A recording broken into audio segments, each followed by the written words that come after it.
ಖಾಕಿ ಹಾಕದೆ ಪೊಲೀಸ್ ಗಿರಿ ಮಾಡೋದು ಎಷ್ಟು ಥ್ರಿಲ್ ಕೊಡ್ತಾ ಇದೆ ಅಂತ ಸರ್. ಖಾಕಿ ಹಾಕದೆ ಪೊಲೀಸ್ ಗಿರಿ ಮಾಡುವಂತದ್ದು ಎಷ್ಟು ಥ್ರಿಲ್ ಕೊಡ್ತಾ ಇದೆ ಅಂದ್ರೆ, ಯಾಕಂದ್ರೆ ಈಗ ಕೂಡ ಪೊಲೀಸ್ ಗಿರಿ ಮಾಡ್ತಾ ಇರುವಂತದ್ದು,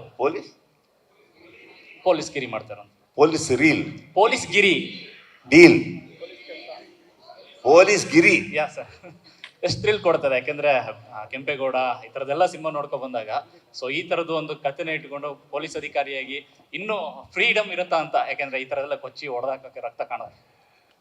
ಫ್ರೀಡಮ್ ಅನ್ನೋದೇ ಬಹಳ ದೊಡ್ಡ ವರ್ಡ್ ಅಲ್ವಾ ಸರ್. ಈಗ ಪವರ್ ಅಲ್ಲಿ ಇರೋರಿಗೆ ತಗೊಂಡ್ಬಿಟ್ಟು ಏನು ಇಲ್ಲ ಅಂತ ಅಂದ್ಬಿಟ್ಟು ಹೋಗಿ ಮಗನೇ ಅಂತಂದ್ರೆ ನನ್ನ ಮಗ ಏನೇನು ಆಗ್ಬೋದು ಯೋಚನೆ ಮಾಡಿ.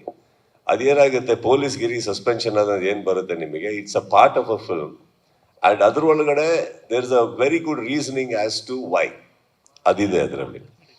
ಆ್ಯಂಡ್ ಕಬ್ಬಣ ಹೀಟ್ ಆಗಿದ್ರು ಅಷ್ಟೇ, ಕಬ್ಬಣ ತಣ್ಣಗಿದ್ರು ಕಬ್ಬಣನೇ ಅಲ್ವಾ. ಕಾಕಿ ಇರಲಿ ಕಾಕಿ ಇಲ್ಲದೆ ಇರಲಿ ಪೊಲೀಸೇ ಅಲ್ವಾ. ಮೀಸೆ ದಾಡಿ ಇರಲಿ ಇಲ್ಲದೆ ಇರಲಿ ಗಂಡಸೇ ಅಲ್ವಾ. ಕರೆಕ್ಟ್ ಅಲ್ವಾ. ಬಳೆ ಹಾಕಲಿ ಆಗದೆ ಇರಲಿ ಹೆಣ್ಣೆ ಅಲ್ವಾ. ಹಾಗೆ ಎಲ್ಲದಕ್ಕೂ ಅಂಶಗಳಿದ್ದಾವೆ. ಇದಕ್ಕೆ ಕಾಕಿನೇ ಬೇಕು ಅಂತೇನಿಲ್ಲ ಸರ್.